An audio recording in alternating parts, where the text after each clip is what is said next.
എറണാകുളത്തേക്കുള്ള യാത്രയിൽ ട്രെയിനിൽ വെച്ച് കാണാതായ കത്തോലിക്ക പുരോഹിതന്റെ മൃതദേഹം ദുരൂഹ സാഹചര്യത്തിൽ കണ്ടെത്തി.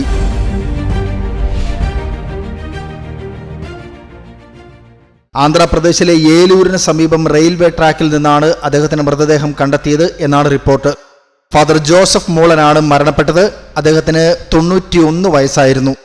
ആസാമിൽ കത്തോലിക്ക സഭയുടെ ദിബ്രുഗഡ് രൂപതയിൽ സേവനം ചെയ്തു വരികയായിരുന്നു അച്ഛൻ.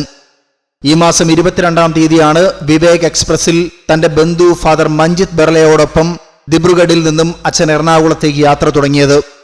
മാർച്ച് 24-ന് പുലർച്ചെ 12 മണിയോടെ വിജയവാഡയ്ക്ക് സമീപമെത്തിയപ്പോഴാണ് ഫാദർ ജോസഫിനെ കാണാതാവുന്നത്. അച്ഛനെ തന്റെ സൈഡ് ലോവർ ബെർത്തിൽ നിന്നും കാണാതായതിനെ തുടർന്ന് ഫാദർ മഞ്ജിത് ബെർല ട്രെയിനിൽ തെരച്ചിൽ നടത്തി. ഉടൻ തന്നെ റെയിൽവേ അധികൃതരെയും വിവരമറിയിച്ചു. റെയിൽവേ പോലീസ് ഓൺ ബോർഡ് തെരച്ചിൽ നടത്തിയിരുന്നു. പക്ഷേ ഫാദർ മോളനെ കണ്ടെത്തിയിരുന്നില്ല. തുടർന്ന് ഫാദർ ബെർല നെല്ലൂരിൽ ഇറങ്ങി തെരച്ചിൽ തുടർന്നു. വിജയവാഡയിലേക്കും ഏലൂരിലേക്കുമെല്ലാം ഇവരുടെ തെരച്ചിൽ വ്യാപിച്ചു. ഡോൺ ബോസ്കോ ഫോർ മൈഗ്രൻസ് നെറ്റ്വർക്കിന്റെയും റെയിൽവേ അധികൃതരുടെയും സഹായത്തോടെ തെരച്ചിൽ തുടരുകയായിരുന്നു. നിരവധി സ്റ്റേഷനുകളിലെ CCTV ദൃശ്യങ്ങൾ പരിശോധിച്ചു. എങ്കിലും നിർണായക സൂചനകൾ ലഭിച്ചിരുന്നില്ല. തുടർന്ന് ഡൽഹി പോലീസിന്റെ സഹായത്തോടെ സോഷ്യൽ മീഡിയയിലൂടെയും തെരച്ചിൽ നടത്തുകയായിരുന്നു. ഇന്ന് രാവിലെയാണ് ഫാദർ ജോസഫിന്റെ മൃതദേഹം ദുരൂഹ സാഹചര്യത്തിൽ കണ്ടെത്തിയ വിവരം പുറത്തുവരുന്നത്. ഫാദർ മോളന്റെ മൃതദേഹം ഏലൂരിനടുത്തുള്ള റെയിൽവേ ട്രാക്കിൽ വെച്ചാണ് കണ്ടെത്തിയത്.